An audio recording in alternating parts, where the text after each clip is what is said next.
Hi, my name is Michael Anthony White, author of Essential Information After High School Graduation. I think we can all agree that the internet, especially social media platforms, have been extra hot the last couple years. Maybe it's because lockdown was hard, and it was. Maybe it's because people are not holding a certain level of respect when they speak or type. Perhaps they forget that's an actual human on the other screen. They have a brain, they have a heart, they have a conscience, and they too seem to have a lack of patience recently. As far as I've seen the last few years, this country is becoming more and more divided, and people appear to be speaking without thinking. Often. And that's not good for progress. So I give you an excerpt from Chapter 6, which covers social media, entitled That Digital Abyss. And this section is called Mob Mentality and Cowardice at Their Finest. Keyboard Warriors. Hashtags. Triggered. Doom scrolling. Snowflakes. Privileged. Cancel culture. Woke. So very many hyped buzzwords, oozing with the pus of excessive indignation, have infested the internet in recent years, accomplishing little more than deepening the grooves of infantile rifts within society. In the world of modern social media, many justice warriors are self-proclaimed, much like that of a presumptuous intermediate musician introducing themselves as a virtuoso. Shooting poisonous barbs of sardonic aggression back and forth from the furthest opposing standpoints, these extremist attack dogs participate in frequent urination contests, with the primary goal of being crowned champions of their cult for the day. All the while, they consistently fail to catch on that their actions resemble those of an inept band of stranded, bickering children struggling to govern themselves on a remote island. Double standards and hypocrisy commonly make up the foundation of social media arguments, and a lumpy drywall paste of spite serves to coat their structural frames built of ignorance.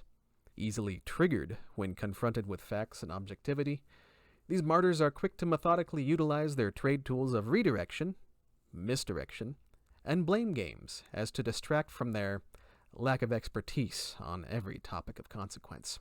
This suffices to avoid even their own realization that they themselves either have nothing worth listening to, and or possess no actual experience or ability to resolve any situation at hand.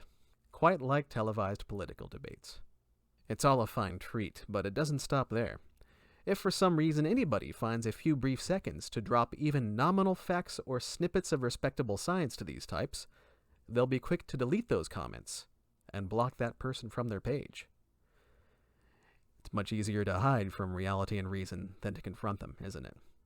This fortitude-lacking act of ghosting or blocking other users does take a toll on the conscience of the outwardly divine, so some damage control must be done to again raise their own spirits after such an ordeal. When some time has passed without being engaged with a like or repost of their scattered vitriol, witch hunts will then be organized and carried out by said warriors in order to stir another pot. Whether using a hackneyed political meme or a biased slight against another party's agenda serving as bait for arguments, the show must go on in order to fuel their own gaping self-esteem shortage. Doom scrolling, the act of obsessively dwelling on and seeking out pessimistic news articles and social media posts one after another, also contributes nothing but woe. To many, this negative behavior is regrettably infectious, and will frequently set off the cult's other followers to either share said post, or embrace their personal anger and contempt to fabricate one of their own. They'll attack and publicly berate people for brands and materials of clothing they wear, apps they use, retailers they support, cars they drive, foods they eat, and other social media pages they follow. They'll even act as pet and parent police by judging others' family photos and video clips out of context. Opinions of others will not be respected, but quickly put down and perhaps be used as grounds for another dismissal from their friends list. It was years ago that I first voiced my disapproval of the freshly passed Affordable Care Act. On my own social media page, I had professed the act to be poorly implemented because it caused many people substantially life-changing hardships. Though it had helped millions of some Americans by making select improvements to an already broken system, It literally took away millions of other Americans' already insufficient healthcare plans and the ability to afford one going forward. This is fact. It's objective. Whether people choose to acknowledge it or not, it actually happened. And millions of hardworking Americans, including myself, still suffer daily in chronic pain because of it. One of my coworkers and a good friend of several years at the time had seen that post. Without any warning signs, attempts to learn more details about my perspective, or even to express concern for a friend who was now clearly living in significantly intense physical pain, he added the first comment to my post. "D-friend incoming." He indeed removed me from his friends list within the hour, and since that day has never spoken to me again. That's all it took. It was as if he'd assumed I'd wished ill will on those that benefited from the act. I never had.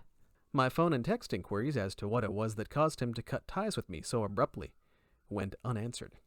It was later learned from other coworkers that he spoke poorly of those who strayed from alignment in regards to any of his party views, and he'd been heard referring to me as a far-right wingnut and an extremist. Was this because I wasn't happy with my medical insurance having been taken away and priced literally higher than my rent? Others who had benefited from the act even went as far to accuse me of being narcissistic and thinking only of myself.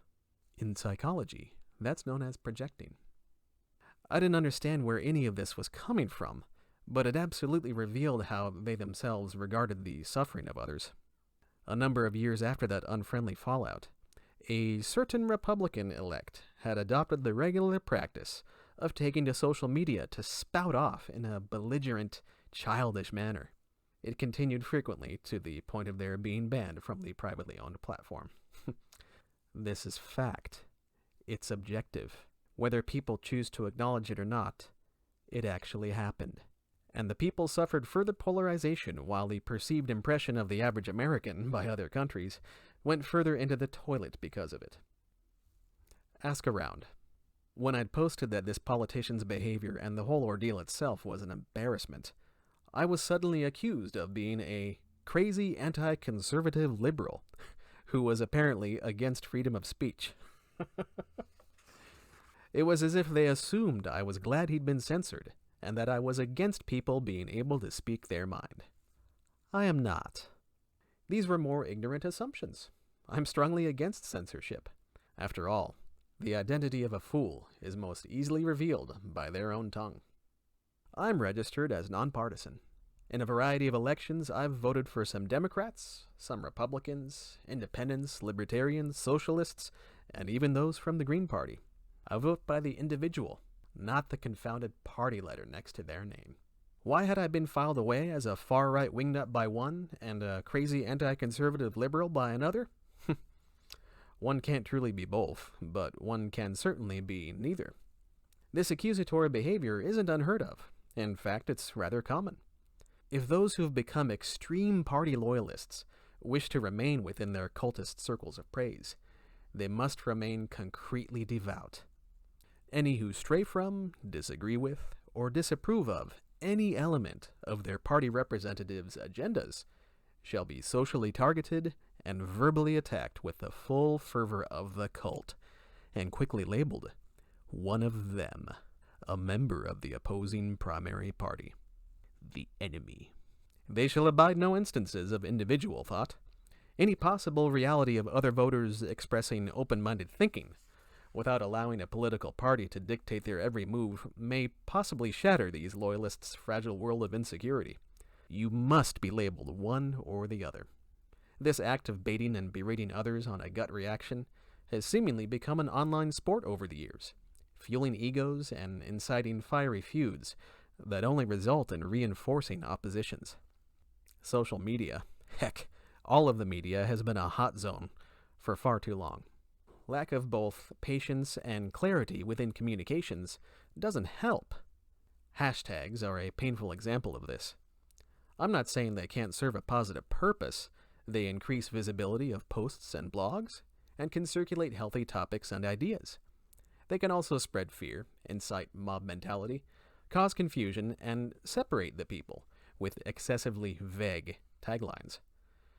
It's admittedly no different than any other aspect of the media in this regard, but surely a new tool to be exploited. Hashtags have even grown to represent status symbols. People will frequently add hashtags for several different political, social, or lifestyle preferences to a posted photo of a sunset or bowl of ramen in order to garner more likes, as well as to condemn those who don't act likewise. Enter cancel culture. Although the acts of ostracizing and boycotting aren't anything new by a long shot, the internet has proven to be a tool that can be used by these most unsound and immature individuals as a powerful smear machine. With the ability to hide behind the anonymity of a handle or avatar, people can now exercise their sanctimonious dominance over others by preaching with yellow journalism to a broad scope of strangers, all the way down to a personal level if they so please. From outside the bias sphere, this has a great resemblance to a rumor mill in elementary school. Toxic, fruitless, and destructive. When one's goal is feeding the flames of fury brought on by ill levels of unchecked indignation, there remains no chance for resolve. There is room only for unbridled malice. If you found this excerpt intriguing, interesting, or enlightening, please check my link in my bio for more information about my books. Thank you and have a fantastic day.